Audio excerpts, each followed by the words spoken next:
Assalamualaikum warahmatullahi wabarakatuh, and hello everyone. I'm Lita and I would like to tell you guys about linguistic varieties and multilingual nation in EFL context. So the first one, we have to know that there are several types of linguistic varieties. The first one is about vernacular language. So this is mean that language used in daily communication, and most of them are not codified. It usually the first language learned by multilingual community and often used for a relatively narrow range of informal function. The next one is about standard language. It means that the codified language that used as the standard language in a country. As we know, we are living in Indonesia and we use Bahasa or Bahasa Indonesia as our standard language. It also happen when we are living in this planet or Earth, we are using English as our international language. And then lingua franca. It means that language used for communication between people whose first language differ. Move to the next one is Pidgin. Pidgin is a language that has no native speaker. It grows among people who do not share a common language but who want to communicate with each other. In Pidgin, we can take an example as Indonesian language.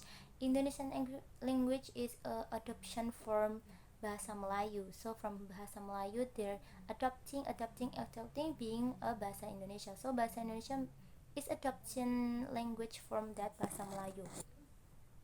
Now the first one, Bahasa Indonesia, is become a pidgin, but long after time by time this pidgin become a crow. That means a pidgin that has keen native speaker. As we know, Bahasa Indonesia is become a standard language in this country, and there's a lot of people become a native speakers of that language.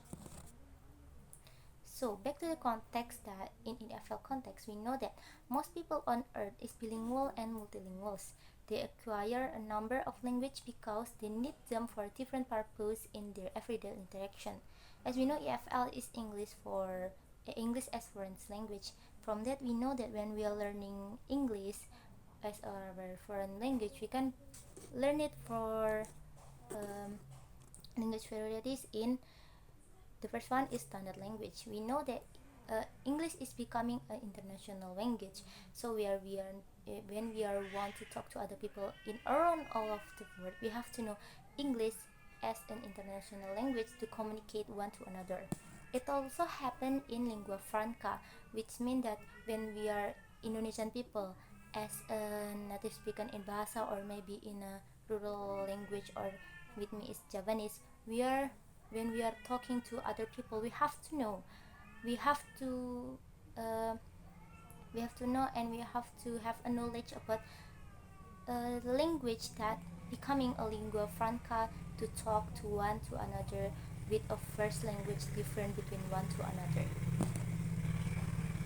I think that's all from me, and I hope you can get all of the good things. Wassalamualaikum warahmatullahi wabarakatuh.